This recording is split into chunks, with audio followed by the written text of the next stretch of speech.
Smart saving plan తో మీ ఆత్మీయులకు ఉజ్వలమైన సురక్షితమైన జీవితం అందించండి. టాటా ఏఏతో ఇది సాధ్యం. పేదల ప్రశ్నించే గొంతుకగా ఎమ్మెల్యే ప్రశాంత్ రెడ్డి గారు మరి గల్ఫ్ బాధితులకు నష్టపరిహారం రావట్లేదని ప్రశ్నిస్తే పాల్గొండ నియోజకవర్గంలో కాంగ్రెస్ పార్టీ ఆధిపత్య పోరు కోసం మాజీ మంత్రి ప్రశాంత్ రెడ్డిని గాని విమర్శించుడు మరి మానాల మోహన్ రెడ్డి గారు 18 మందికి ఇచ్చినాము తీసుకొస్తామని చెప్పారు. మరి దానికి ఈయనోళ్ళని కూడా మేము తీసుకొని వచ్చినాము. మరి వాళ్ళకేం సమాధానం చెప్తారు? ఇప్పటికీ రుణమాఫీ గాని రైతులు ఉన్నారు, పేద మహిళలకు 2500 ఇస్తాను, గృహలక్ష్మి పథకం కింద అది రాలేదు, సిలిండర్ రాని వాళ్ళు ఎందరు ఉన్నారు, 500 సిలిండర్ రాని వాళ్ళు మహిళలు ఉన్నారు, జీరో కరెంట్ బిల్ రాని వాళ్ళు ఉన్నారు. మరి వీళ్ళందరూ తీసుకొని మేము కూడా వస్తాము మరి అని ఈ రోజు ఛాలెంజ్ గా ఉంటే మరి రాకుండా ఆయన మొక్కం చాటేసి అధికార బలం పెట్టుకొని పొద్దు నుంచి అందరు కార్యకర్తల్ని వేధింపులు చేస్తూ హౌస్ అరెస్టులు చేస్తూ కొందరిని స్టేషన్ కు తీసుకొస్తూ నానా హింసలు పెడుతున్నారు పోలీసులను అధికార బలం ఉపయోగించుకొని. మరి పేదల పక్షాన కొట్లాడుతున్న బీఆర్ఎస్ పార్టీ నాయకుల్ని ఇలా ఈ విధంగా హింసించడం సరైనది కాదు.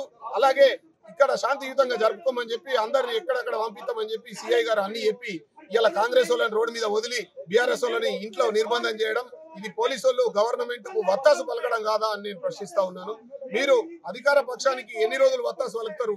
ఎల్లప్పుడు కాంగ్రెసే ఉండదు, ఇంకా 2 ఏళ్లలో అయితే కాంగ్రెస్ కనుమరుగే అవుతుంది. మీరు ఉద్యోగాలు ఎప్పటికి ఉంటారు? పోలీసు వాళ్ళు జాగ్రత్త ఉండాలి.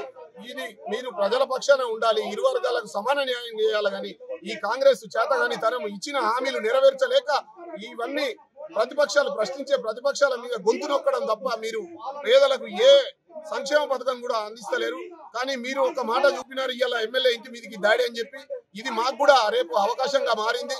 రేపు ఏ సంక్షేమ పథకం అందని ఉన్న లబ్ధిదారులు ఎవరైతున్నారో ఇక్కడ నుంచి రాష్ట్రం మొత్తం రాష్ట్ర వ్యాప్తంగా ప్రతి కాంగ్రెస్ నాయకుడి ఇంటికి లబ్ధిదారులు ఎవరికైతే అందలేదో లబ్ధి సంక్షేమ పథకాలు అందలేవో వాళ్ళందరూ తీసుకొని ప్రతి కాంగ్రెస్ నాయకుడికి ఇంటికి ముట్టడి చేస్తేందుకు మీరే మార్గం మాకు చూపిండ్రు. రేపటి నుంచి నా కర్తవ్యం అదే ఉంటది బీఆర్ఎస్ పార్టీది అని నేను కాంగ్రెస్ పార్టీ ప్రజలకు హెచ్చరిస్తూ, పేద ప్రజలకు ప్రతి సంక్షేమ పథకం అందే వరకు బీఆర్ఎస్ పార్టీ రాష్ట్ర ప్రభుత్వం మెడలు వంచైనా సరే ప్రతి సంక్షేమం పేద ప్రజలకు అందే వరకు బీఆర్ఎస్ పార్టీ పోరాటం ఆగదు. ఇది అంతం కాదు, ఆరంభం మాత్రమే అని చెప్పి కాంగ్రెస్ నాయకులకు హెచ్చరిస్తూ ఉన్నారు.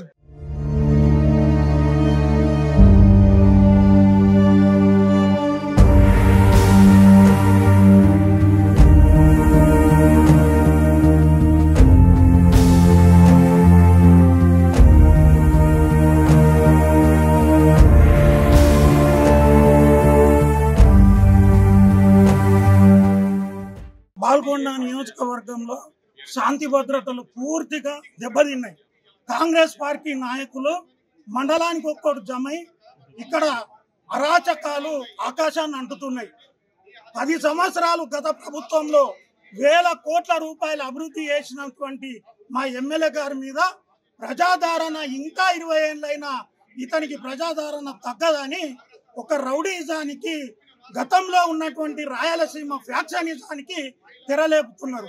భీమ్గల్లో మేము కళ్యాణ లక్ష్మి చెక్కులతో పాటు తులం బంగారం ఇవ్వమంటే మా మీద 33 మంది మీద లాఠీ చార్జులు చేసి రక్తాలు తీసినటువంటి ఘన చరిత్ర ఈ కాంగ్రెస్ పార్టీకి. ఈరోజు పోలీసులు మా దగ్గరకు వచ్చి మేము వాళ్ళని అక్కడనే ఆపుకున్నాము, అందరినీ హౌస్ అరెస్ట్ చేసుకున్నాము, మీరు కూడా వెళ్ళిపోవాలంటే మేము అందరం వెళ్ళిపోయినాం. వెళ్ళిపోయిన తర్వాత పోలీసులు వాళ్లకు వెల్కమ్ గేట్ తెరిచి మా ఎమ్మెల్యే గారి ఇంటి మీద దాడులకు పూర్తి సహాయ సహకారాలు అందిస్తున్నారు.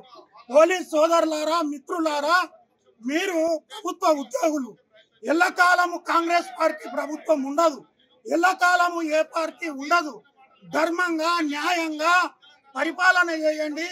మీకు జీతాలు ఇస్తున్నది ప్రభుత్వం, ప్రజలు. కానీ ఇలా మా మీద మాట్లాడితే లాఠీ చార్జులు, వ్యక్తిగత కక్షలు చేస్తూ ఇలా మా ఎమ్మెల్యే ఇంటి మీద దాడులు చేసిండ్రు. ఈ దాడులకు వాళ్ళకు అధికారం కాల, వాళ్ళకు పోలీసు వాళ్ళు కాల. మాకు అధికారం అవసరం లేదు, మాకు పోలీసు వాళ్ళు అవసరం లేదు. కానీ ప్రజాస్వామ్యంలో ఉన్నప్పుడు దాడులు చేయం, ప్రజాస్వామ్యంలో ఉన్నప్పుడు ఇటువంటి రౌడీజాన్ని ప్రోత్సహించం. కానీ పాల్గొండ నియోజకవర్గం ప్రజలారా, ఈ ప్రజలు మీరు గమనించండి, ఈ 20 నెలల పాలనలో 20 సార్లు దాడులు చేస్తున్నారు, నాయకులని తెల్లందాకా కిడ్నాపులు చేస్తున్నారు, కేసులు పెట్టి వేధిస్తున్నారు, మా వ్యాపారాలు దెబ్బతీస్తున్నారు. ఇదే కనుక మేము గతంలో మా మంత్రి ఉన్నప్పుడు చేస్తే ఒక్కళ్ళన్నా మీరు ఈ రోజు రోడ్ల మీద తిరుగుతుండ్రా? కానీ మీకు అధికారం అనే మదం ఎక్కింది. ఆ మదాన్ని ప్రజలు ఓటు రూపంలో దించుతారని తెలియజేస్తూ జై తెలంగాణ.